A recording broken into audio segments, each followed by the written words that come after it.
Hello, welcome to Peep Live, episode number 15. We are coming live to you from the centre of Newcastle upon Tyne. We'd like to welcome all our old viewers back and anybody who's recently subscribed. This may be your first show, so we want to welcome you into the fold of Peep. You may remember on the last show, we were looking to reach 2,000 subscribers. We've now more than excelled that. We're nearly at 3,000 subscribers. So we'd like to thank you, our new subscription base, those people who found Peep. If your friends haven't, then hit that subscribe button and hit that notification button for the best news you will receive on the internet. So first into Peep takeaways, which is just a brief rundown of what we have with us tonight, or rather what we have on the show tonight. So tonight we have our usual slot with Ridley Scott coming straight at you, and we're going to cover the film and the book, All the Money in the World. We have a special announcement, I should say a very special announcement. Very special announcement. We have a very special announcement tonight. We have our man in Scotland, the Hollywood Heat. I don't want to spoil that for you. The return of Tony Soprano, who may be in the studio, although I think he's the character was... We'll come back to that. I'm not a Sopranos guy. So Jordan Peterson, of course, chapter number 5, Trade Routes Refresh, and the next Peep magazine, which is on the way. So as I said before, I want to thank all those people who've recently found us, all the new subscribers. It's incredible that we're on 3,000. It wasn't that long ago. 3,000. We're talking about hitting 2, and as I said, we're already on 3. You can follow us on Twitter at Peep Limited. You can follow us on Instagram, also at Peep Limited, which I think was recently changed. And the website is also Peep Limited. My name is James Watling. I am the Chief Creative Officer, Noah from Complex, deal with it, of Peep Magazine. I am also the creator and founder and kind of lead, what would you say, mentor and coach of Team Alpha, which is a combined training system and ethos involving martial arts, strength and conditioning, nutrition, supplementation, and psychology. We are based at the Elite Super Gym in Alnwick, which is our home base, and you can find me on Instagram at Team Alpha 1424 and on Twitter at WatlingHot. I am joined with, once again, an absolute pleasure to have him with us, Mr. Scott Illingworth, who I have fond memory of him running past me as he's an amateur triathlete, past me on the Newcastle quayside in the summer. Do you remember the summer? Oh, vaguely. Do you remember those days? Those heady hot days, yeah. Yeah, the heady days of summer. Yes. Yeah. Yes. No worries. Scott, I kind of went off at a tangent. Yeah, it's all right. I was remembering something. How have you been? What have you been up to? I've been good, thank you very much. What I've been up to? I don't know, it's just been Christmas and all that kind of paraphernalia has kind of got in the way a little bit, hasn't it? Yeah, it has. It's kind of feels like a different age, you know. It's such a long time ago. I should also mention our chief sponsor, Spennymoor Sports, the Northeast #1 sporting retailer. They've actually just released a new promo on Instagram. You can find them on Instagram at Spennymoor Sports. A lovely promo that they've had done using drones and all sorts of technology. Fantastic. Went down to see Kieran Kane, our main man at Spennymoor Sports. You can actually find that on Peep as a subscriber if you go onto our kind of heading, and you can watch our visit to Spennymoor Sports and the piece that we did on that on the syntax section. We also want to thank you, our boys Consinity, new metal band, the music of our intro, which was introduced I think about the 10th show, Sea of Lonely, from their album Awaken the Fallen. You can check Consinity out on www.consinitymusic.com, and you can also follow the main man on Instagram. Remember, our Peep magazine is now on sale, which I'll let Scott tell you a little bit more about. Sure, yep. So it's on sale now. It's called Tokyo 16. It's on ISSUU.com. That's ISSW.com. I'd say it's called Tokyo 16. And in that, we're looking at a little bit Sakuruba, who's also covered on the show, also known as a Gracie Hunter. Yeah, it was a good show. Good little piece on that. Yep. We're also looking at the golden age of British wrestling, and with sort of a sideline from that, we'll have an overview of certainly when I was a child, one of my favourites was Kendo Nagasaki. So there's lots in there, a little bit combat sports. There's other bits and bobs in there as well, but go and check it out over at ISSUU.com. Brilliant. I just want to, before we drop into the show, I just want to mention Trade Routes. And if you want to check out Trade Routes, it's a section that we've got really headed by my man on my right here, Scott. But if you want to know a little bit more about Peep and the creation of Peep and the two talented gentlemen that I have in the studio with me, Mr. Scott Illingworth on my right and Mr. Cliff Sainsbury out of the Sainsbury Fortune, running the camera and the sound and the editing and the and the makeup and the Just script. everything really, Although yeah. I like to write my script as well. We're going to send over to him right now. Go for it. Test this, mate. You can indeed. I think everyone in here is. Can everyone hear us? I think I'm just looking at my own levels at the moment, but it's very difficult for me to hear. So I'm here anyway. So there we go. We have Cliff in the studio with a mic. Also, I just want to turn back to the scarf. We were discussing this before the cameras roll. Yeah. This is kind of a winter look. So I normally show black. I went for show blue tonight just to throw that out because leading up to our special announcement, which I'll save. So I'm running the scarf. So I don't know, Scott. I got the okay from Scott. Definitely it was given okay to me from by my cousin Christopher Hogg before we went to Dubai. So I think you officially give it a like. Fish to give it a like. Brilliant. So for the viewers at home, if you want to keep the scarf on or you want to remove it, the more likes we get, the more likelihood. If we get 15 likes or more, it stays on. If we get 15 dislikes or more, it's going to come off. Now, let's move into our usual slot with Ridley Scott. Yes, I was turning up the wrong mic. Oh, okay, and we're gonna run that one again. It's time for our usual slot with Ridley Scott. Ridley Scott. Ridley Scott. Is that Ridley Scott? It's an interesting one. Ridley Scott, he's a fan of the show. And I'm sure he's a fan of the show, and we're looking to actually get him on in some format. So we have a usual section or slot rather with Ridley Scott. We like to talk about some of the work he's been doing, done in the past, and doing in the present, and what he's got coming up in the future. Now, this came to me actually by accident with the famous Barter Books. I was in Barter Books, as I often am. And I came across a book called All the Money in the World, written by Mr. John Peterson.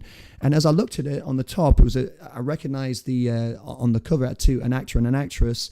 It had Mark Wahlberg and Michelle Williams on the cover, and it turned out it was actually directed by Ridley Scott. So it's as I say, it's a book which is about John Paul Getty, the famous multi-billionaire, the American chap, and essentially a biography of his life, and it concentrates more specifically on the kidnapping of his grandson.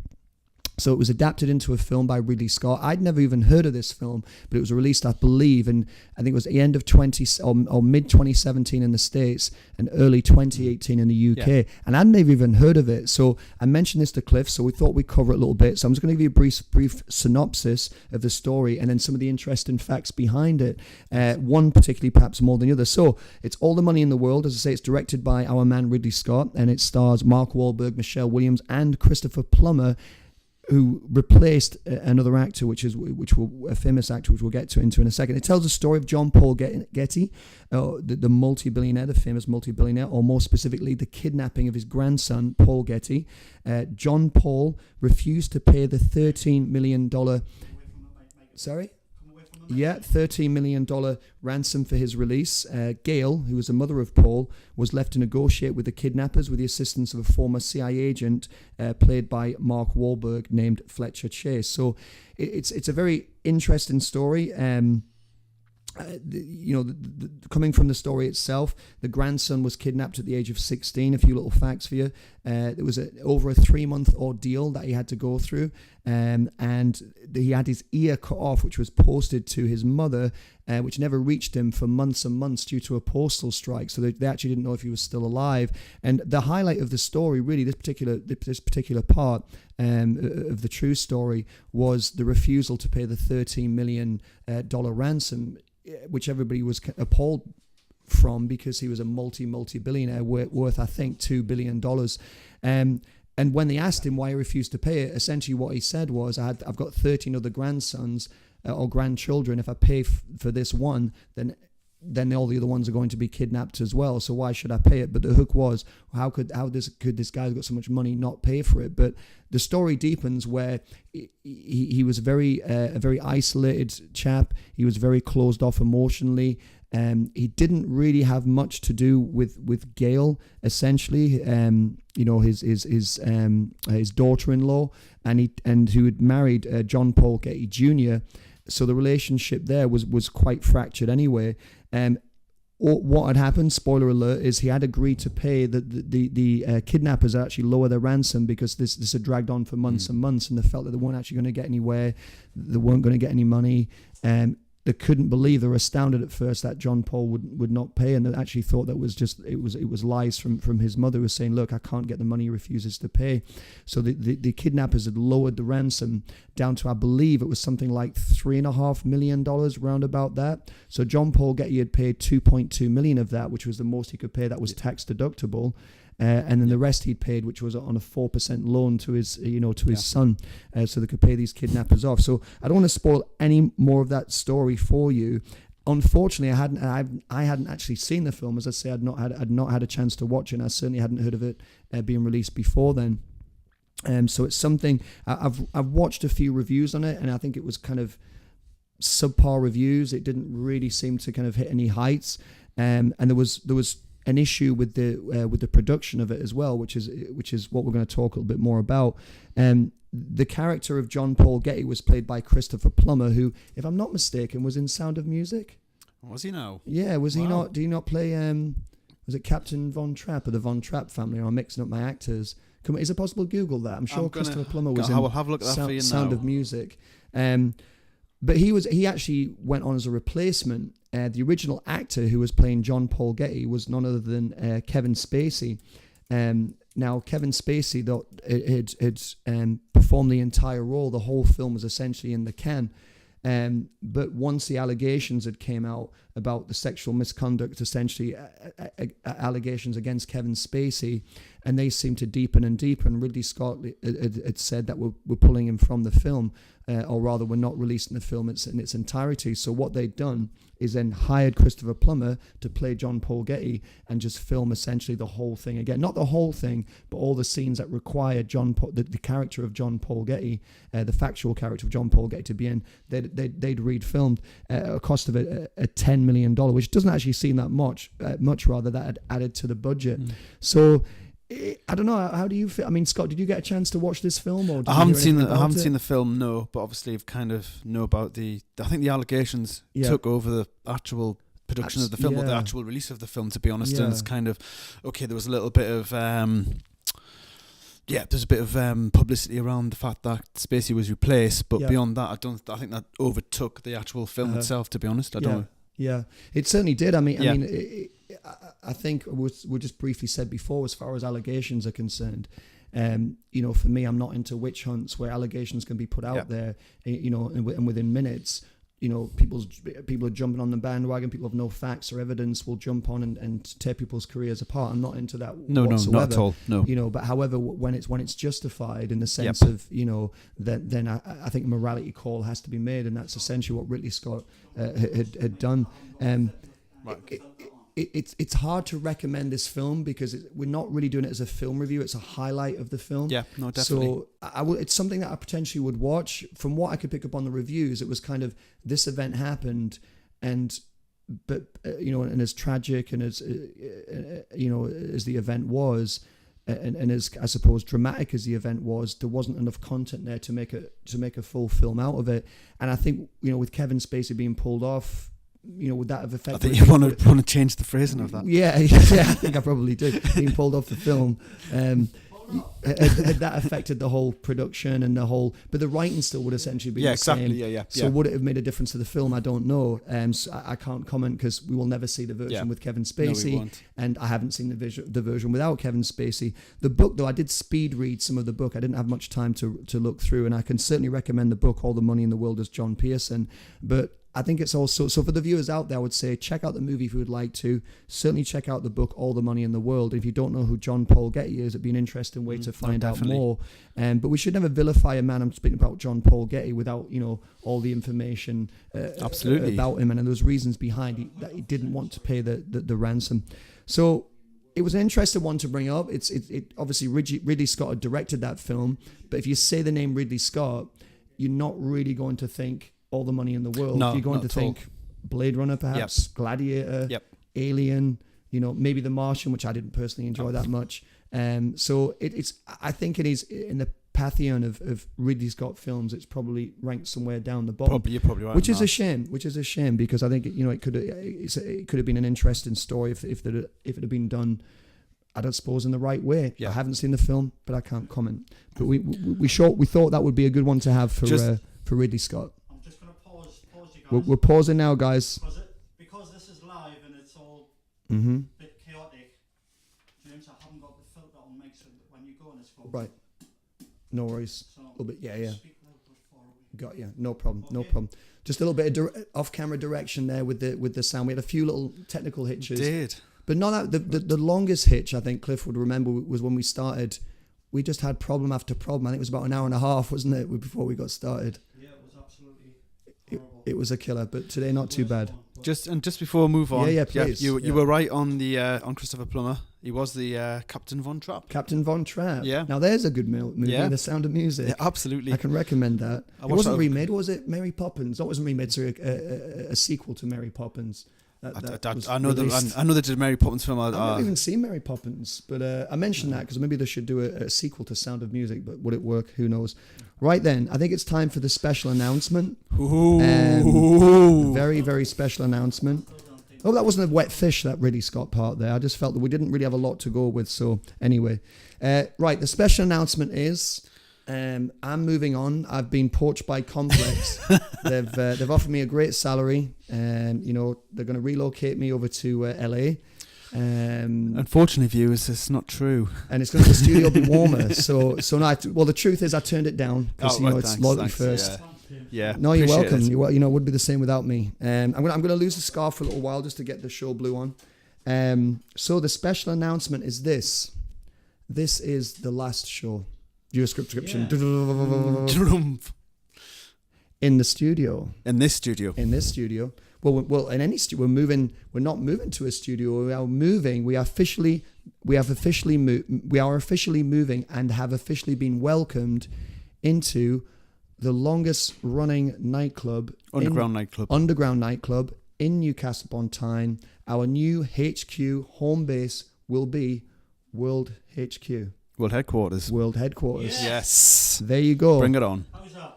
I would love to wax lyrical about my nightclubbing escapades, but I've not been in a nightclub for about 20 years, so I can't. However, this is the place to be.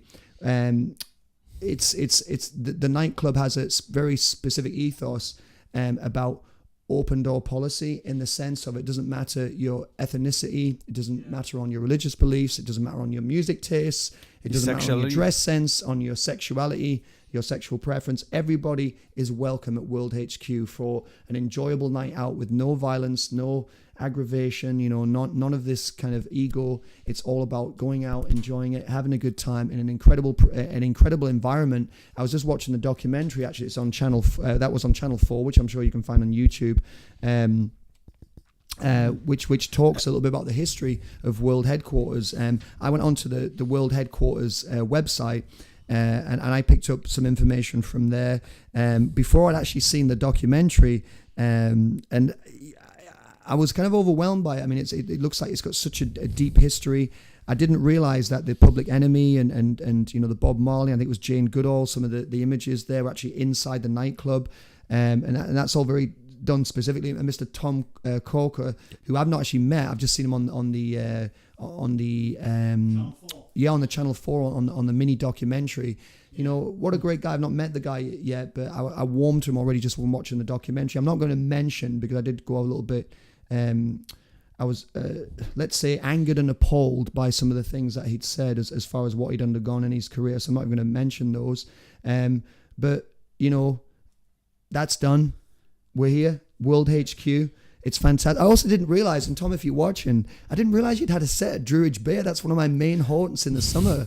I didn't even know that was real, that you had a Druridge Bay. That's why I go surfing. I take my kids all the time. Amazing stuff. And this is a gentleman that we're kind of teaming up with, in a sense. He's been very kind and gracious to allow us to relocate to World Headquarters. So the way it's going to work, ladies and gentlemen, boys and girls, is we're going to have, it's going to be it won't be a studio, it'll be a kind of a coffee table setup where we're going to have myself there.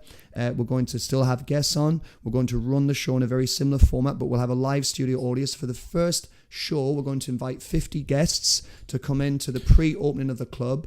The show's going to be put back so for Baz Jones, our main man Baz Jones. I hope you're watching right now. If you are, you're my first guest I'm inviting through the medium of YouTube, because I've asked two or three other friends. I want to be very honest, but I want you to be there, Baz, on the opening night. So if you're working that night, just come down and see us. We're going to have a live studio audience. We're going to have the show on. There is a little bit of sad news though, because Scott Illingworth has actually been put. Well, you see, here's the thing. I love you, Scott. You know that. But thanks, James. You know, we're both. If we're allowed to tell Cliff the truth, we're both poached by Complex on very good salaries. However, I decided to stay. You've decided to leave. I've gone, man. Yeah. So how do you feel about? Yeah. Scott's went to Complex. No, I haven't gone to Complex, unfortunately. No, I'm not doing the live show. But yeah, I'm not doing the live show, but I'll still be in the background of Peep, and I'll still be doing trade routes, and me and James got some other things planned, and we're just going to be working with Cliff on the background side a little bit more. But on the live show, there's some interesting potential talent to join James. So you'll not be flying solo. We're going to have another great team. So keep your eyes peeled for those announcements. I'm sure it'll be on social media as soon as it's 100% confirmed. Yeah. Can I just say, also, I hope everyone can hear us out there, but it's not going to be the same format as this one as you're looking at it now. It's going to be a different format. It's going to be a different live show. It's going to be a different beast almost. We're not going to tell you the idea because it's top secret, isn't it? It is very top secret. The actual concept. The setup, the concept, we're not going to disclose that at the moment. I'm glad you said that, because I nearly did. I was so excited.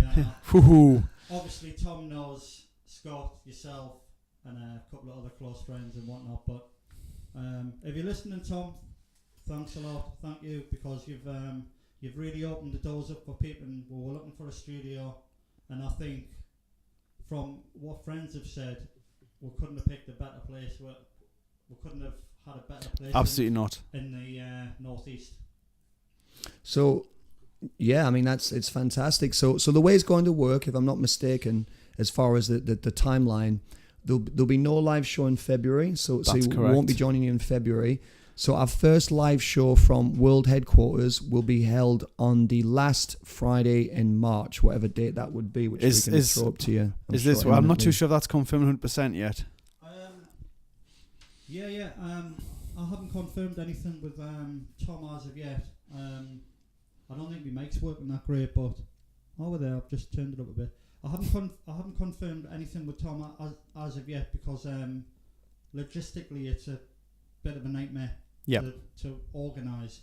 But we're looking around. Looking around March, hopefully. If he's watching this, you'll be thinking, March?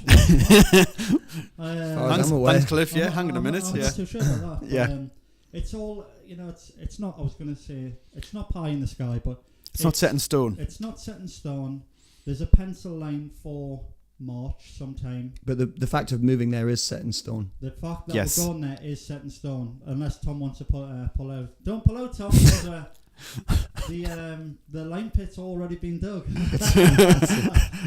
We're already there. Did you see the Sopranos connection there, lad? Yeah. Very good. Thanks.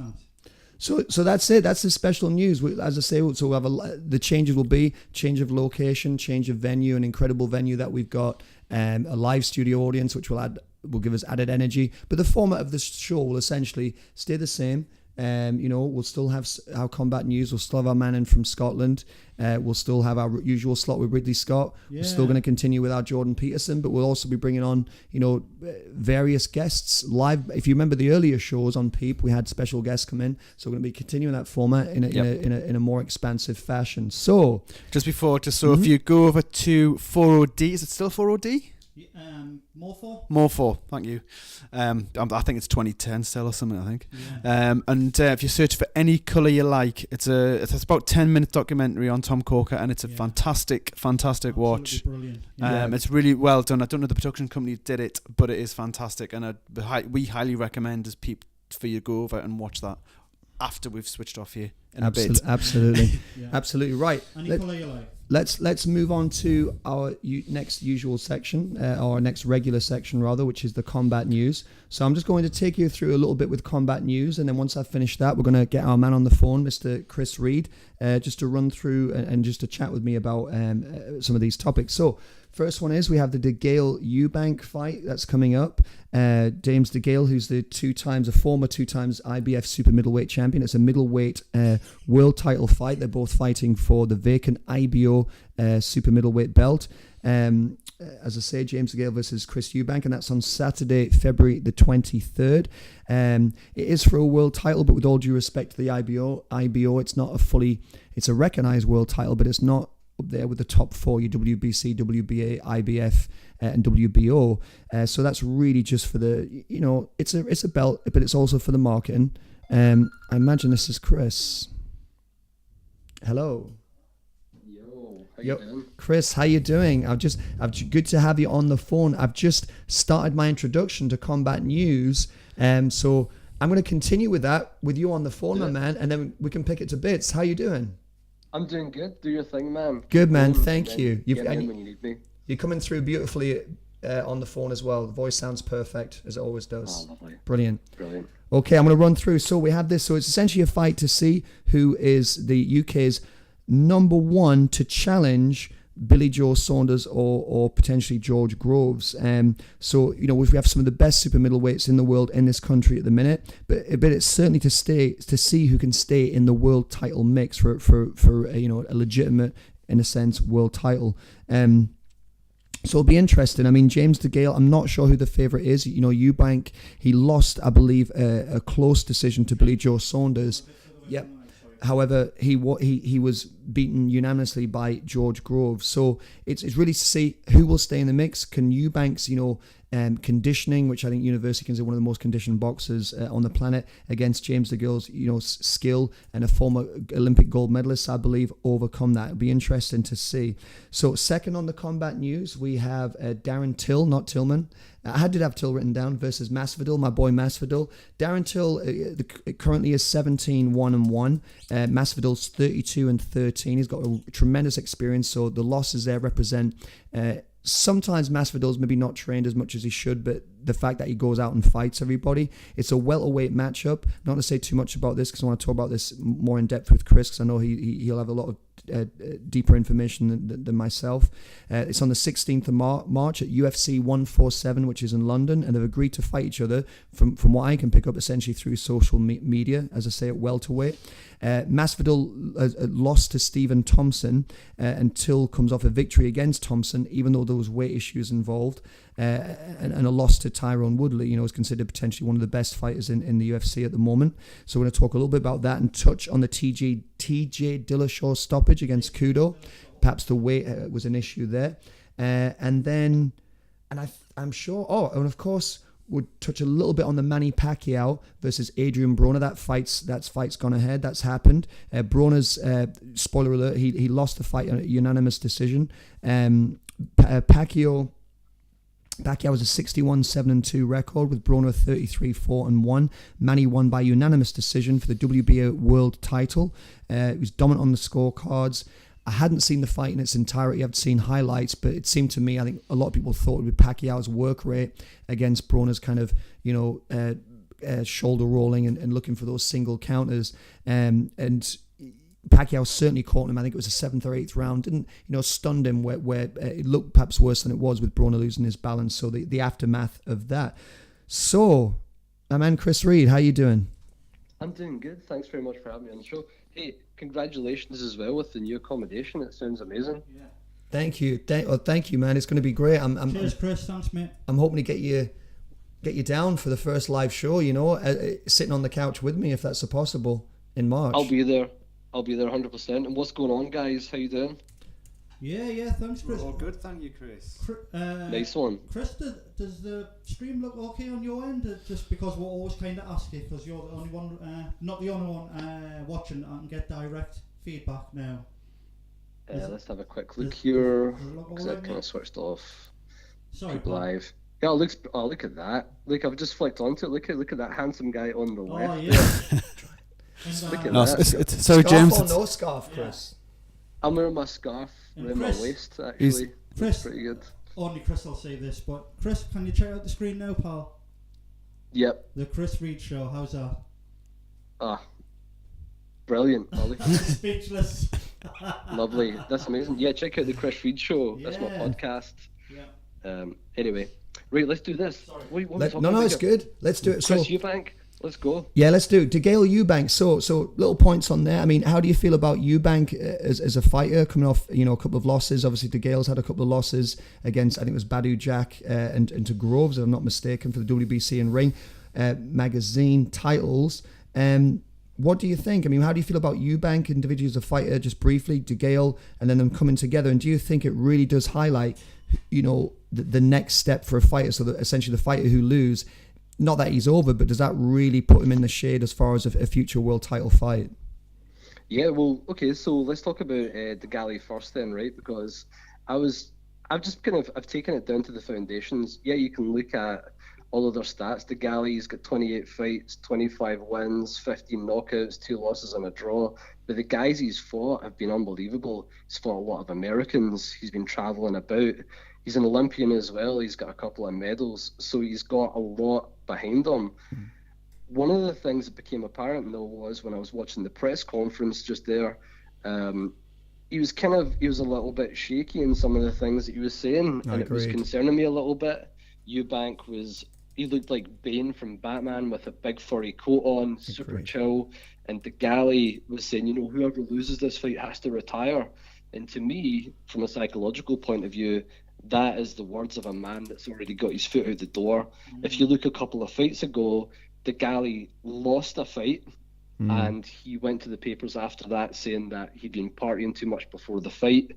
And one of the things that became apparent as well, he tore his rotator cuff, he lost a tooth, and he had to recover from that major injury. He'd even damaged his shoulder joint in that fight. If you go back and look at the 5th round of that fight, I need to actually see who it was that he fought in that one, because he fought the guy again 4 months later. Yeah, it was Caleb Truax. So in the 5th round of that fight, it's probably one of the worst 5th rounds I've ever seen. That no one should have been able to take that kind of beat down, which takes mileage off someone. But anyway, he came back 4 months later, fought him again, took it 12 rounds, got the win, but then went on to fight a guy called Fidel Mino. This guy doesn't have a Wikipedia page. He's got 12 losses. This was a warm-up fight for Chris Eubank. Chris Eubank's been waiting for this fight for 4 years. He's been calling this guy out for 4 years. He's been mentally preparing for 4 years. He's been watching him fight for 4 years. He's been on his radar for that long.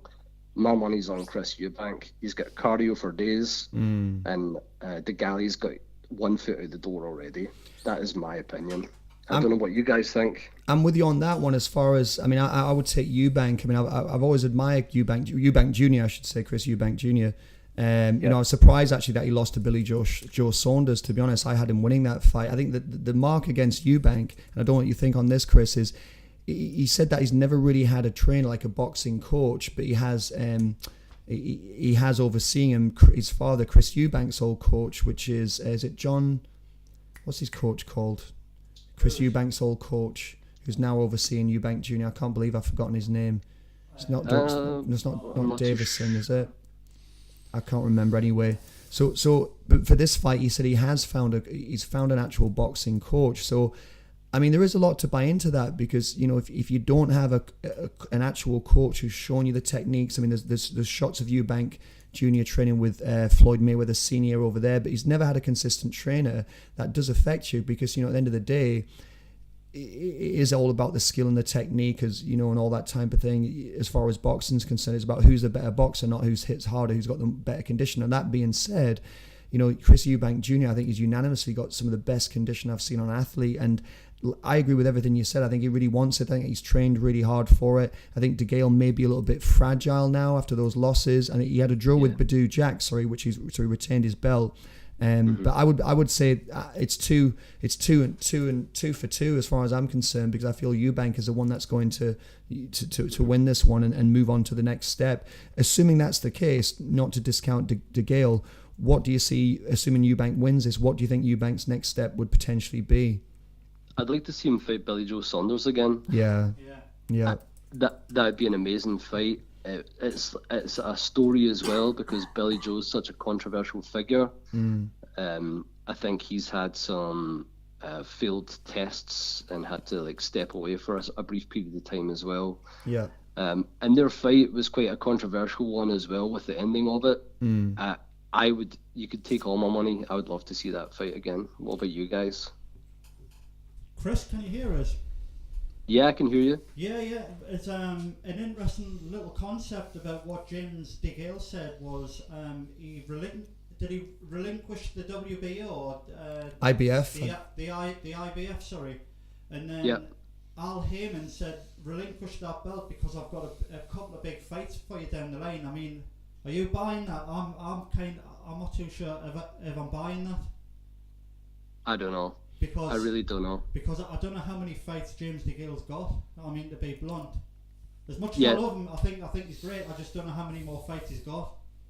Yeah, I absolutely agree, and that was like something I didn't want to be openly or bluntly straight away. But I mean, he's older and he's been through the mill. He's had some absolute wars, and he's been fighting since he was a young guy as well. Yeah. And I mean, when he took that really bad rotator cuff injury and he was partying all the time, he was telling people he was quitting, right? And so to recover from that, draw out a 12-round war again, and then fight, pardon me for saying this, a bum with 12 losses to make yourself feel good before you accept the Eubank fight. I think this is a little money fight for him before he retires. It'll be an interesting one to see. So the official Peep and Chris pick or the Peep pick and the Heat pick for tonight then is two. We've got myself, the Hollywood Heat. I've got myself and Hollywood Chris Heat. opting for Eubank to win this. But for me, potentially a late stoppage or points for Chris. What would I definitely think it's going to be Eubank. Yeah. And it's going to be... Yeah, I think it's going to be a stoppage in the 8th or 9th. I think he's going to stop him. That's it. That's the pick body for shots tonight. all day. That's the pick. Let's move on to the next fight, the Darren Till versus our boy Jorge Masvidal. Shout out to Masvidal and to his coach Hernandez, who follow me on Instagram, who I communicate with a little bit through Instagram. Me and Chris are Miami Hustle old school fans. Darren Till, I've seen him. I wouldn't say I'm a fan. I think what he's done is tremendous. But I've got to go with my boy Masvidal for this, which I'll break down in a second. How about you, Chris? How do you feel about this fight? Yeah, so I've been really excited about seeing Masvidal fight. I mean, you can see fights happen all the time, and the fighters and fights become quite watered down, particularly in the UFC because there's so many of them happening all the time. I mean, I can't even tell you how many cards there were last year that I watched, and there were only really a few that I can really truly remember until someone says, "Did you see that fight?" And I have to try and recall it from my memory bank again. But every single one of Masvidal fights I remember because he fights the way he acts. He's really smooth. He flows really well. He's kind of like water when he's in the cage. He always looks really, really, really, really relaxed. He moves like Pernell Whitaker. Like he wants people to come into him so he can pivot and then hit them with a big left or a big right and use this kind of blast that he has. He's always just out of range and makes fighters overextend till he can see right into their ear hole. And when he sees earwax, he unloads usually with a 3-hit combo, takes the person to the ground, and it's said and done. But what a lot of people don't know is, Masvidal likes to fight standing up because he loves that kind of old school boxer type stance that he has. He loves bobbing and weaving and dodging and just being slightly out of the way and being a counter boxer. But what a lot of people don't know is he is best friends with Colby Covington, an all-American wrestler. 100%. They're best friends. They hang out all the time. They train together. They help get each other ready for fights. And you can see that when Masvidal hits the ground, he uses the wrestling that's ingrained in him from his friend Colby Covington, gets straight back up, and then just takes the person into this bob and weave routine that he has. I would just add on to that, just briefly, is that also Masvidal talks about how he enjoyed wrestling in high school. He wasn't an All-American or anything like that as far as I'm aware, but you know, he has been wrestling since a very young age, you know. Yeah, and that'll be ingrained in him as well, which is amazing for him. You'll always have that base with something to be with that foundation for Covington to build on top of him as well. Definitely. Yeah, and Till, hey, you can't really take anything away from Till either. Till's an amazing counter striker as well. He's got a really strong Thai boxing background, but he fights like a karate guy, and you could see that in the Wonder Boy fight. He had that really wide, almost mirrored Wonder Boy stance, waiting for counter punches all day. Some of the rounds, you wouldn't really see too many punches going on. He works in blast attacks as well, much like Machida does in that kind of karate style. So he bays people in with that big left kick, and because he's a southpaw, so he hammers with left kicks, he hammers with big lefts, big straights to try and draw people around the cage and weaves them into virtually, the corner of a cage, as if there is one. But you get me. He draws them in till there's nowhere to go, and then blasts them again with punches. The only downside you have to tell is he doesn't appear to be doing too well when he's on the ground with people. So if it hits the ground, you're going to have a bit of a rough time if you're down there with Masvidal.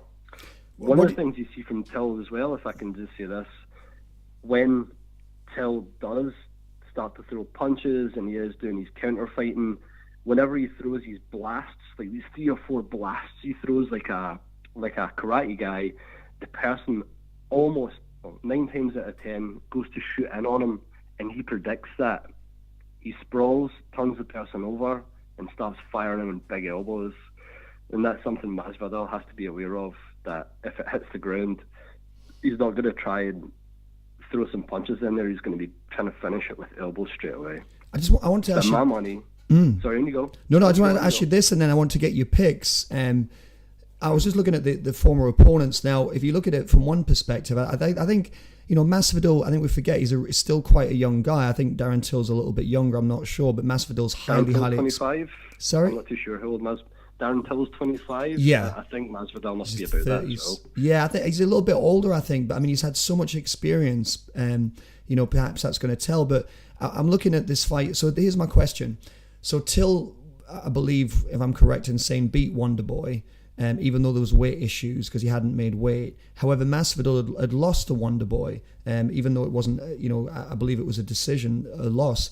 But then you you go back into Masvidal's history, he lost to Damian Maia on a split decision, but he beat Cowboy Cerrone, which I believe was also fight of the night. I think it was ordered fight of the night. So if you're looking at past opponents, for me, it's Masvidal, and yes, I am favouring Masvidal, seems to have the upper hand. The question is this: do you think a win over Wonderboy for Darren Till and a loss to Wonderboy for Masvidal really reflects the performance of what, you know, does that say much into who's going to win this fight? Not really, if I'm honest with you. I think Wonderboy had a bit of a nightmare because there was some controversy with the weight issue that was going on. I'd like to see that fight run back again. I think Wonderboy would win that fight, probably on points. Yeah. With regards to the Jorge Masvidal Damian Maia fight, Jorge Masvidal fought Damian Maia when Maia was on a tear and nobody wanted him. And all Maia was doing was dragging people into a deep, deep pool, jumping on their back like a Jan sport and trying to strangle them unconscious. And that was the way the fight went. Although Masvidal was able to handle himself and get back up again, nobody wanted that fight, and Masvidal got in there and did it. So, you know, I think if you were to run some things back again, I think Jorge would beat Wonderboy hands down. Yeah. Well, Masvidal, I'm going to give you my pick. I'm going to say Masvidal all day. I think it'll be Masvidal on the decision. I think a unanimous decision to Masvidal. Not overwhelming, but I just think his experience, his striking, his fluidity, you know, his wrestling base, as you said. For those people who want to find a bit more about Masvidal, it's been out a few years now, but Miami Hustle recommend it. You see him training with his main man, who Chris had mentioned before. So, you know, for me, it's Masvidal on a victory by unanimous decision. How about you, Chris? Yep, I think Masvidal unanimous decision. There you go. Let's move on to the next one. Shout out to Masvidal if he's watching. Yeah, sorry. How did you, just a brief one, because we're running a little bit short on time. Pacquiao Broner. So did you get to watch any of the highlights of the Pacquiao Broner, and what were your feelings on that? Adrien Broner shouldn't be in there. He's 3-3-1. He's all mouth. He's not good enough. He's done. all he is an entertainer. Chris, just say it like it is, mate. Yeah, Pacquiao is semi-retired. Pacquiao and Floyd Mayweather. They are your mum that retires but still goes back to work a couple of shifts just because she's bored. That's kind of really all they're doing right now. Adrien Broner, why would he doesn't really have an amazing record, does he? 33-4-1. I mean, to give him his due, he's a 2-weight world champion, but who did he beat? Essentially, I like Adrien Broner, but I agree with what you're saying. He has been exposed. I mean, to be fair, he beat how a guy what's he called? From the UK. I was trying to think of his name before. No, I was going with the chap who he sparred Conor McGregor. I can't believe I've forgotten his name. Paulie Malignaggi. Paulie Malignaggi, yeah, one of my favourite boxers. And to be honest, even though Broner won, and Malignaggi, he's not known as not a heavy hitter. Malignaggi really it was a close decision, close fight, very close. I think Malignaggi could have got the nod. So I don't disagree with what you're saying. So Adrien Broner got taken apart, which shouldn't have happened. Manny Pacquiao's an older guy. Yeah, he's been going on for a while now. Adrien Broner should have handled him like a young guy should. Yeah, I know Manny Pacquiao has the skill behind him and a million fights, but I think Broner's done, if I'm honest with you. I mean, but he's super interesting. I mean, like, who doesn't? I mean, we are, like in the WWE, how you had the Attitude Era. Well, in combat right now, we've just got like the entertainment area happening. Entertainment era happening now with like your Conor McGregors and your Adrien Broners and these people that don't just touch like casuals. Don't touch like people like us that watch combat. They touch like casual people as well because they're in pop culture. So an Adrien Broner, who's a controversial figure, will keep drawing people's eyes towards boxing. So I'm not interested in really watching him. That's good, man. No, it made me think of that Dan Bilzerian when we were trying to set you up with a fight with Dan Bilzerian, and you publicly said on social media that he'd break his jaw. So I'm sure you're not be worried about Broner in any way. You'll take him down and choke him out. I'll set up. I'll fight his estate. That's all I want. Just the last one on that. We're going to move on to just going to very briefly touch on the TJ Dillashaw and the UFC belt. So I just want to get your opinion on that. Yep. So what do you think's next for Pacquiao? Do you think that him and Mayweather should fight again? I mean, the welterweight. I'm looking at some of the Keith Thurman, Danny Garcia, Sean Porter. There's some great fights out there for Pacquiao. So do you think Mayweather? So questions: will Mayweather come back to boxing? An actual boxing match, professional boxing. I'm a complete supporter of Mayweather. Bearing in mind his last fight was a showpiece. The fight before was an actual professional boxing match against Conor McGregor. So do you think you should fight Mayweather again, or do you think you'll be looking for some of the young guns out there like Thurman, Garcia and Porter? Well, I think Pacquiao and Mayweather probably want to fight each other again. They just need to build some hype around it. They seem to be meeting in the same places, particularly basketball matches right now. They did the most awkward handshake ever. They didn't shake hands, Chris. Manny Pacquiao went to shake his hand, and Floyd kind of chest bumped him, and he kind of fist bumped his stomach a few times, and Manny Pacquiao still had his hand extended. He left him hanging. Yeah, like a strange awkward moment. Strange grin he had, like. I know, but nobody else knows. Yeah, but I think the problem is, so we're talking about a fight that should have happened 10 years ago, which, and so they did have their fight, which should have happened 10 years ago, a few years ago, and it sucked. It was a terrible fight. People wanted their money back. It was that bad. So why would anyone want to see it again now, further on down the line, when they're both just kind of, from an exhibition fight point of view, yeah, why not? It's a good story, but again, not really something that excites me. There's so many good fighters out there. There's is it Valachenko, his name is, the Matrix? Yeah. He got asked if he would fight Manny Pacquiao, and he said, nah, it just wouldn't be worth it. He would just take him apart. There's just no point in it. Lomachenko. Yeah, Lomachenko, sorry. He said he didn't want to fight Pacquiao. It just wouldn't even be worth it at this stage in his life, you know? Mm-hmm. So, you know what? I mean, if it were to happen, I would watch it, but I mean, I don't think it would be like a showcase of amazing boxing where we would see some crazy things happening. They're both a bit older now. I think it would be a little bit slower. It wouldn't really be a fight I would want to watch. It's interesting. I mean, for me, it's people don't haven't given Mayweather enough credit. I'm not saying this conversation, but in the past for what he's achieved in boxing. But I think now, you know, for me, he's earned his right to be able to kind of, you know, take his foot off the gas, pull in a bit of money, have some exhibitions, and move from there. So just briefly then, because we're running short on time, man, I'm just going to let you take this bit over. I just wanted to get your brief opinion on the TJ Dillashaw, Henry Cejudo performance, where I believe TJ Dillashaw was stopped, but there was issues with weight and getting down to weight. And just briefly, what do you think of the new UFC belt? Okay, cool. So TJ Dillashaw, he had a 10-pack before he started cutting to 125, so he was absolutely drip dried. Is it 125? Jesus, I didn't realise. Yeah, dude, he dropped down to 125 to fight for the 125 belt with Henry Cejudo, and he looked unwell. His face was just clapped in, which obviously causes quite a lot of difficulties for someone, as you know, when they step into that ring or that cage, when they're so drip dried and drawn in. It looked like he didn't really have anything to even give to lose weight. But anyway, here is the question. The question is, when someone is being beaten, can they or are they defending themselves intelligently? He was not defending himself intelligently, but in a title fight point of view, you probably just want to go out in your shield. Like, you'd rather be knocked out, so it's decisive, so you have actually been beaten. Because this throws up the question now that TJ can say, you know, I could still have hung in there, like I was doing fine, it just looked like I was on my way out. But he did not appear to be, from my point of view, defending himself intelligently.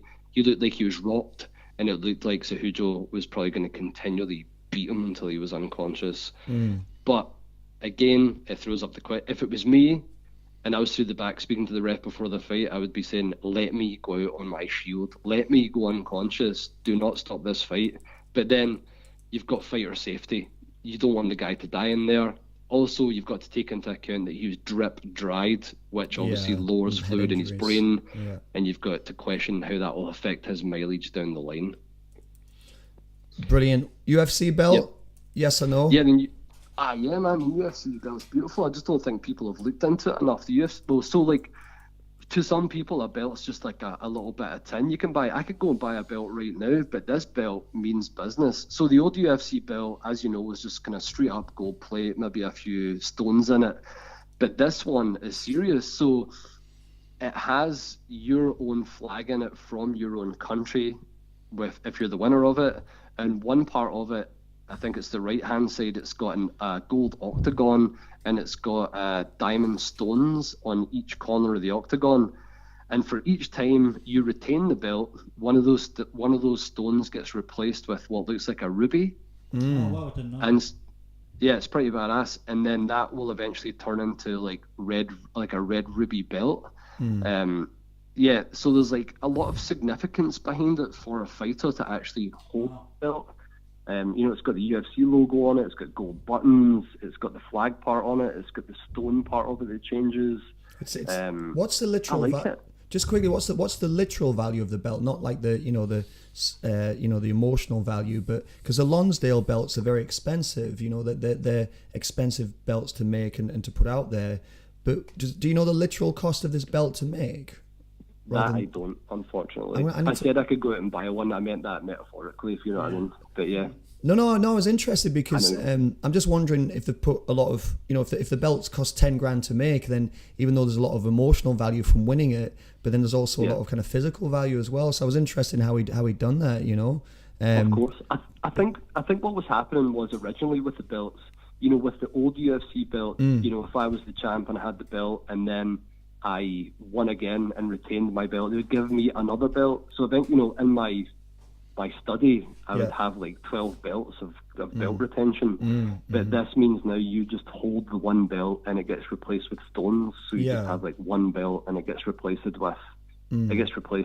what looks like to me to be rubies. So Yeah. I think it's rubies. I mean, I'm just making this up on the spot here from what I can see. Yeah. But it'd be pretty cool if that's the case, and you can explain the significance of it rather than say, "Yeah, I've got 12 belts." Yeah, definitely, 100%. Chris, listen, it's been an absolute pleasure having you not just on the show, but as part of the show as as Hollywood Heat, a man in Scotland, making the combat news a lot deeper and more engaging, I'm sure, than I could do on my own. So thank you for being on. I would definitely say that. Yeah. Oh, thank you, there. Thank you, Scott, for the backup there. So listen, we'll have you down in March for the live show. Obviously, stay over. We'll train together. We'll hang out. I've been working a lot on my jiu-jitsu, so it'll be good to have you down to help me a little bit with that. And let's get a roll. Hang out, man. It'll be great. And I'll be in touch, and I'll see you soon. Excellent. Enjoy the rest of the show, guys. Thanks for having me on. Cheers, Chris. Thanks, Thank Chris. you. Take care, my man. Take care, mate. See you. Bye bye. God bless. Take care. Bye bye. Hollywood Heat. Bye. See you, pal. Right, that was brilliant. A little bit of combat news there for you. So we're going. So great to have Chris on and hearing some of his in-depth analysis there of upcoming fights and fights. Just covering some of the fights that have occurred. So we're going to move on to the next section of our show, which I'm kind of going to read off the card because we're going to talk a little bit about Sopranos. I've never seen an episode of Sopranos. I am highly surprised at that, James. I've never seen one. Yeah, I've heard a lot about them, that they're really, really good shows, but I've never seen one. So I'm going to kind of read off a card and then maybe Scott could fill in the gaps for me. So Tony Soprano Returns. The great actor James Gandolfini Jr. was an American actor best known for his role as Tony Soprano in the HBO series Sopranos, the Italian crime boss in the television series. He was widely hailed for his performance, winning 3 Emmy Awards, 3 Screen Actors Awards, and 1 Golden Globe. His films, Phenom 123, True Romance, Get Shorty, Crimson Tide, and he appeared and starred in many others. David Chase has wrote a new script and concept set during the civil unrest of the future Don's childhood, culmination in the 1960s in Newark, New Jersey. So it's actually a prequel then, I assume. Yeah, it's a prequel to the Sopranos.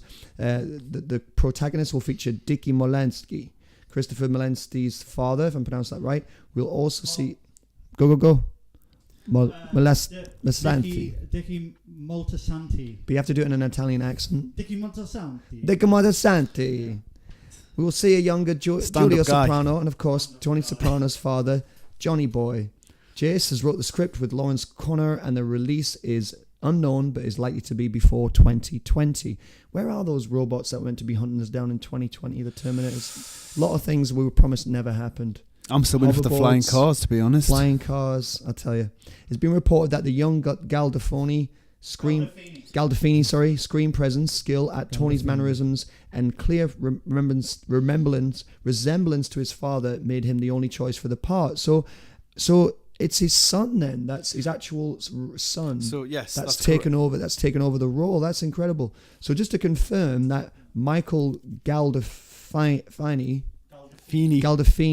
who played Tony Soprano, to confirm for the viewers who've not seen Sopranos like me, it's his son, the late Michael Gandolfini's son. No, James Gandolfini was Tony Soprano in the original series. Sorry, James Gandolfini. So it's his son, Michael Gandolfini, that has taken over the role to play the younger Tony Soprano. That's right. In the upcoming episode. Yes. In the prequel, fantastic. So, any input, boys?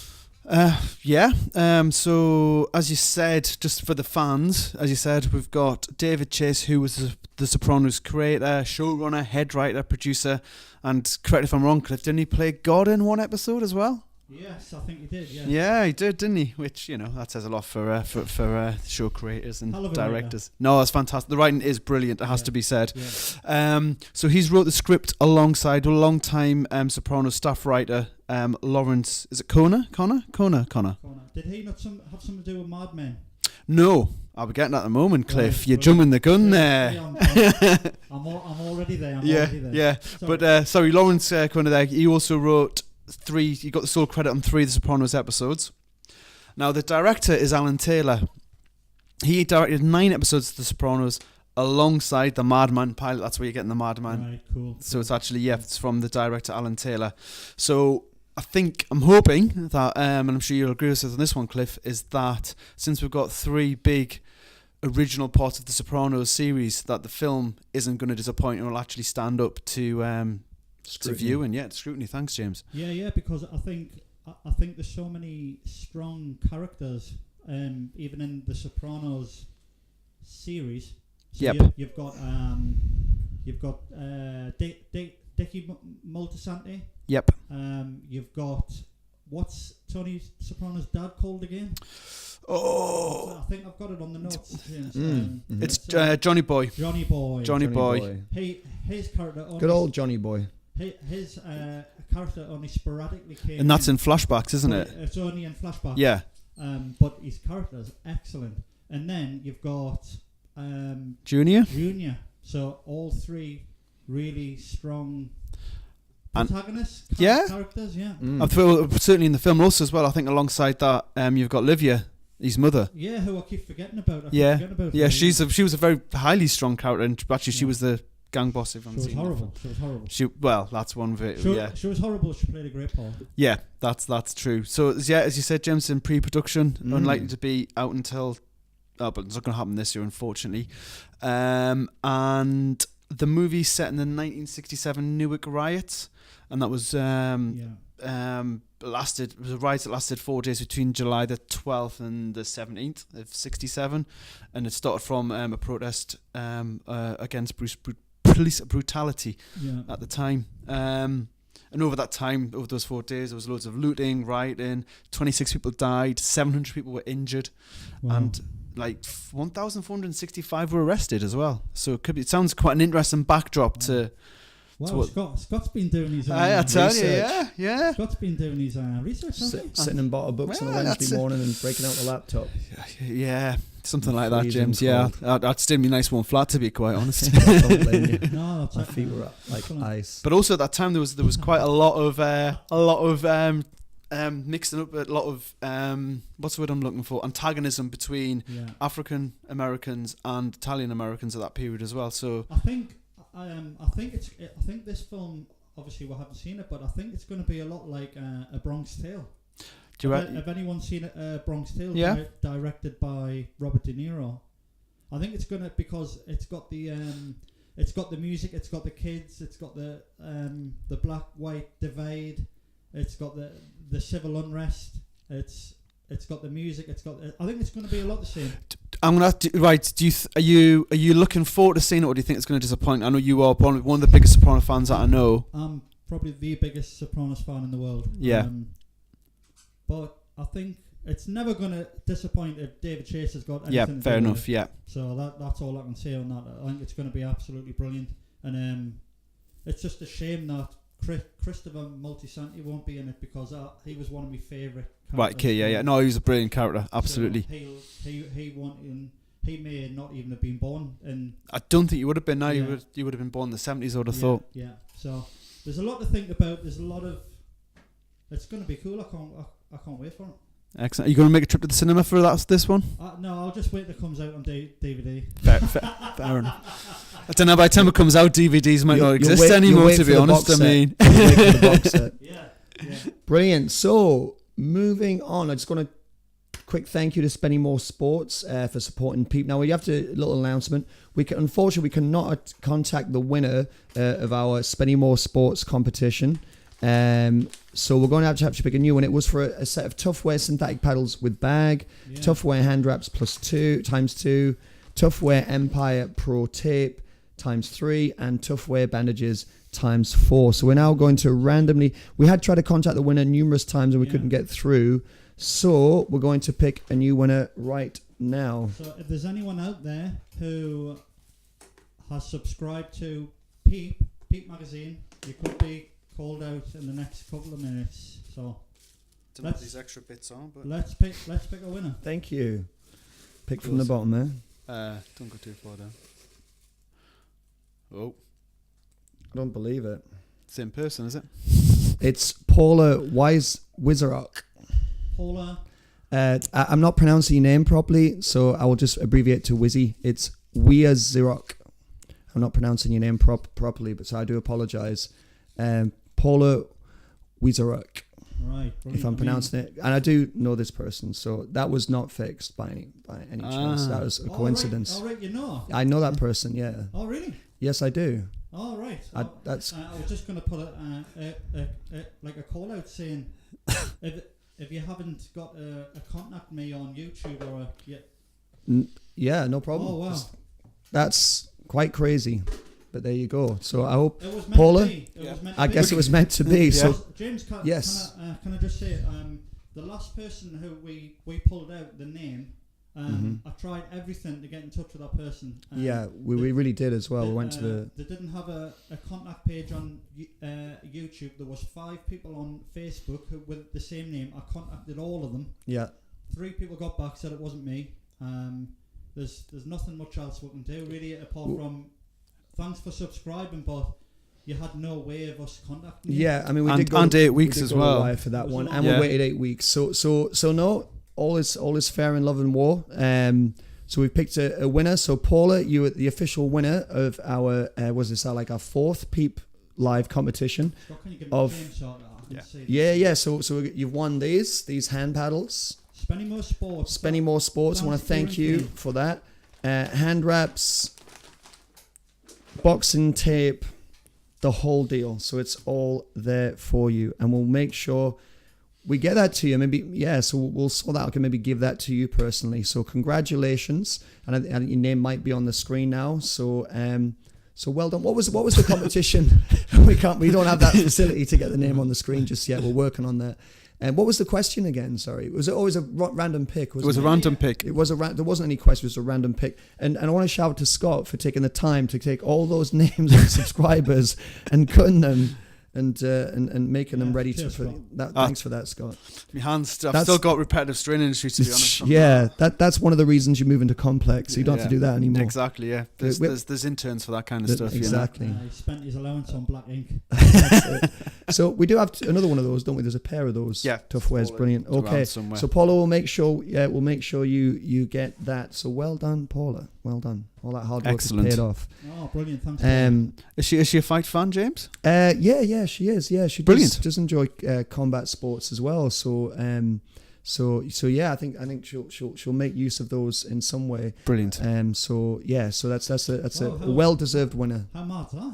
I know. I was a bit worried that James was going to end up with them. To be honest, that's what I was thinking. My name's not in there though, is it? But if Paula wasn't into the otherwise I'm going to pick again. Do you know who I thought was going to win? Chris Reid. I thought his name was going to come up. Yeah, that would have been a little bit like, oh, so that would have been crazy. But and thank you for subscribing, Paul, as well. I didn't realise you were watching the show. Absolutely. Moving on. Well, I'm going to hand over to my man Scott here. Yeah. Trade routes. Should I read off the card? That's all. I'll just go straight into it. As we've been talking about getting trade routes sort of for a while, in the first. Is it 4? The first 4 is to do with kind of the Peep backstory, but now we've got another 2 conversations up there, and we've got more lined up, pretty much ready to go. Got Wayne on there now. Yep, I'll get to that, Cliff. Don't fret. On the screen. All right. Okay. Cool. And also as well, so we've got a hit list who we're going to be attacking very soon to try and get those people into the studio or to their place of work or their business to interview those guys. But we've got 2 more on there. We've got one with Neil Wilson Design, who runs a full design agency from interiors, branding, digital furniture, not digital furniture, digital and furniture. And we've also got Wayne C. McDonald, who is a musical entrepreneur, DJ, producer, and basically his story takes us through from dancing to his dad's records, I think in the living room, through to DJing in Ibiza and producing a wide number of well-known artists that he didn't really want to divulge because he didn't want to name drop, which is all good stuff.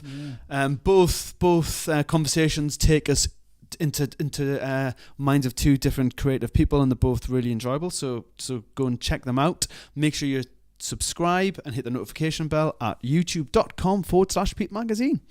Brilliant. Thank you. Okay, so that brings us swiftly on, nice little segue, into Jordan Peterson, the 12 Rules of Life. So we've had the Jordan Peterson is a clinical a clinical psychologist, professor, author, public speaker of deserved renown, in my opinion. He has almost 2 million subscribers on YouTube.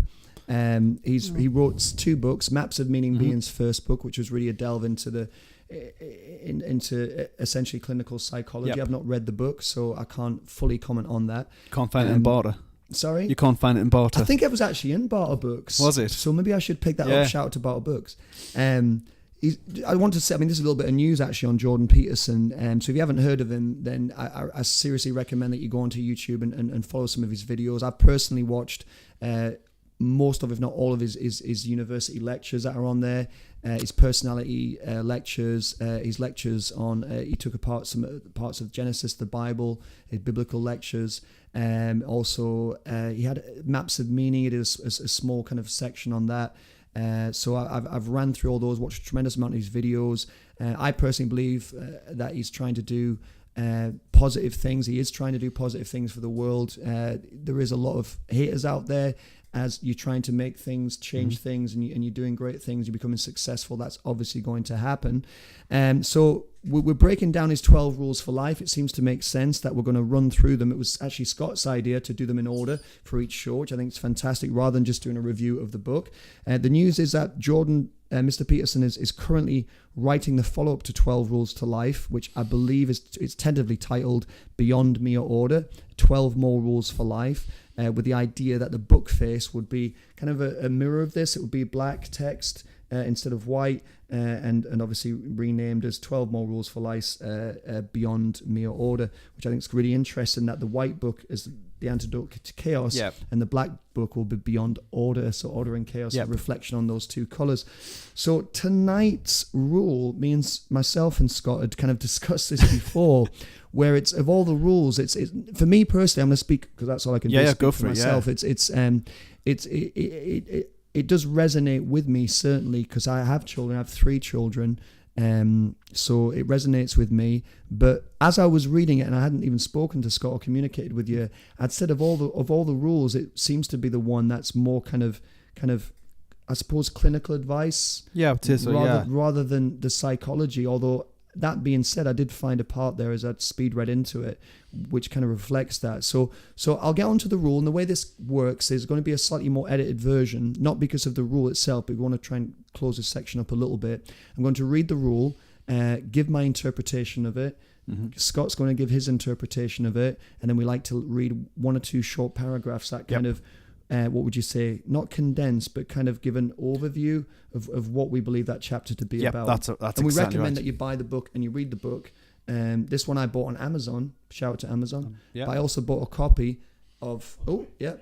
I thought you meant me to go back, so I was trying to... All the way back here. Cliff's directions there, folks. Yeah, he's directing us off camera there. This won't be happening at Complex. Don't worry about that. I know. I'm kidding. I bought a copy from Barter Books to give to my cousin. So let's move on to it. So I should have it marked out. He says, as we anticipate. So rule number 5: do not let your children do anything that makes you dislike them. Of all the rules, this is the rule that I think Jordan Peterson himself has said that he thought would cause the most controversy, where your initial reaction as a parent is, wow, I would never dislike my children. But I think he underestimated the British mentality, because he was being interviewed by a British presenter, and the first thing she said is, I can understand, because sometimes you do dislike your kids, depending on the way that they behave, so to speak. You always love your kids, but that's not to say you can't dislike them. So the chapter essentially breaks down establishing rules or advice for how for developing correct development of children. Not so much how to raise children, but in a sense how to educate, I guess you would say, then how to raise children in what he would term the correct manner. So this resonated with me, being a father myself, that he talks about. He actually opens a chapter talking about how, I think it was an airport, that there was a screaming child, like a 3-year-old. But he talks about how it wasn't, just the case the child was tired, or the child was necessarily kind of a little bit unhinged or hungry. But you could tell by the way the child was carrying it, he was almost kind of taking over the situation and putting demands on his parents. So it was and his kind of parents weren't able to say, no, not able to say no. And he highlights how, there's this left-wing view, and I'm not being political, but I'm using that as an example, that, children should be left to, their own devices in a sense, and be allowed to kind of prosper and kind of flower on their own. And you shouldn't, try and control them or condense them with too many rules or too much regulation or too much. And the reality of that is, having children want to stay up as late as possible, eat what the heck that they want. And if they're not given, behavioral controls, that they're not going to become these perfect citizens that if we allowed them to be, that there is a certain amount, not just social constructs, but legitimate, parenting requirements that are needed to raise, healthy and productive adults. Yeah. It was a hard chapter for me, James. I don't have kids, so it's just like... Yeah, I should say the preface that Scott doesn't have kids. So I found different... But it's kind of... Yeah, I mean, you do see it where it's kind of, there is... you just see, you think, God, will you just make your child shut up, please, in this space that I'm in? But then I think, is that just me being quite, at times... a little bit self-centered, I don't know. Well, I've given an example, like in Costa Coffee. I don't want to go off what the sure, about, go but, for it. when I hear children play, I mean, there's a couple of kids who were doing like a patty cake game and playing that, and I just smile straight away. That's a different thing, though. It's a different thing, but my point is this: it's like, and it continued, and for me, there's nothing that I like hearing more than the sound of children playing and just enjoyment, and because it's just so, it's without, there's no kind of ulterior motive to it, just being happy. But then I could imagine that, some people would maybe start to get annoyed with it, and that's fine. But so my point is this: is that, so even children enjoying and playing and being children can grind on some adults, and then maybe that's there's a certain amount of social requirement for that, because if you're in, say, I don't know, watching in the theatre, and the most kind of positive and intentioned child who's clapping and having a great time, that's not appropriate time to have a child, playing, etc. So that was kind of my point on that. So there is appropriate times for being good, but there's also maybe appropriate times for being bad or addressing that bad behavior. So I think what's important to recognize from this chapter is what he's trying to give you is advice as a clinical psychologist and as a father. What's best for children that the data shows. No, it does make sense. Yeah, and it is an overview, and also as well from his own practice as well. It's kind of, it's not, because I think he talks about when he was at a youth, when he worked at a what's the word I'm looking for? A youth centre. It wasn't a youth centre. It was more to do with, like, I think it was more for it was for young mothers, I think, in impoverished areas, I think. And so he's using that experience from there as well. So it's kind of collecting the data and putting his own experiences in there to create that chapter. And I think one of the main points is when he's talking, it's not just, it's obviously, it's not just, but it obviously is about the child's well-being and their their well-being overall, that I don't like the word happiness, but their development, their positive development. But it's also very much about what kind of adults are those children going to become. And I think as well, you've hit on a point there, it's not about the instant gratification, whereas a lot of people just kind of go, it's easy just to give in to the child because it's the easiest option to do. Yeah. And by the way, we're not trying to, because we talked a little bit about how the best structure for a child is to have both parents with them, and that's not our opinion, that's what data shows, and that's notwithstanding that the two parents are trying to tear each other's heads off. That's obviously not good for the child, but that is the best environment for a child to be in. But if that's not the environment, it is difficult raising children. I'm obviously not a woman, I'm not a mum, I do have children, but the mother, more than generally speaking, has the toughest part of it, and it's not easy to sometimes it's not easy to just not give in. But in the long run, for the child, they need to have those controls and constraints in place so they become healthy and productive adults. So that's kind of our dissection of it. Maybe our half dissection of it. But we've done our best on this chapter. I mean, there's a lot more we could go into. So I'm not taking the easy way out, but this actually reminds me of an incident I've had in a playground before. So I'm going to read these 3 parts that I think kind of summarize the chapter. So this is Jordan Peterson's words. I remember taking my daughter to the playground once when she was about 2. She was playing on the monkey bars, hanging in midair. A particularly provocative little monster of about the same age was standing above her on the same bar she was gripping. I watched him move towards her, our eyes locked. He slowly and deliberately stepped on her hands with increasing force over and over as he stared me down. He knew exactly what he was doing. Up yours, Daddy-O, that was his philosophy. He already concluded that adults were contemptible and he could safely defy them. So what he's pointing to there is the child not being given, boundaries as he was raised. Too bad then that he was destined to become one. That was a hopeless future his parents had saddled him with. To his great and salutary shock, I picked him bodily off the playground structure and I threw him 30 yards down the field. No, I didn't. I just took my daughter somewhere else. But it would have been better for him if I had. Imagine a toddler repeatedly striking his mother in the face, which actually does happen. Why would he do such a thing? It's a stupid question. It's unacceptably naive. The answer is obvious: to dominate his mother, to see if he can get away with it. Violence, after all, and this is important, this is where the psychology comes in. Violence, after all, is no mystery. It's peace that's the mystery. Violence is the default. It's easy. It's peace that is difficult. Learned, I can't even pronounce this word, inculcated and earned. People often get basic psychological questions backwards. Why do people take drugs? It's not a mystery. It's why they don't take them all the time that's a mystery. Why do people suffer from anxiety? That's not a mystery. How is that people can ever be calm? That's the mystery. We're breakable, we're mortal, a million things can go wrong in a million ways. We should be terrified out of our skulls every second, but we're not. The same can be said for laziness, depression, and criminality. I want to end with this.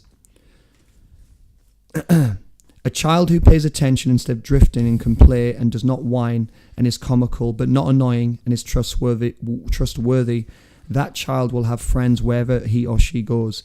His teachers will like him or her, and so will his parents.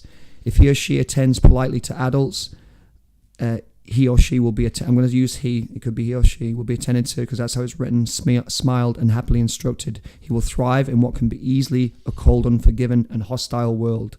Clear rules make for secure children and calm, rational parents.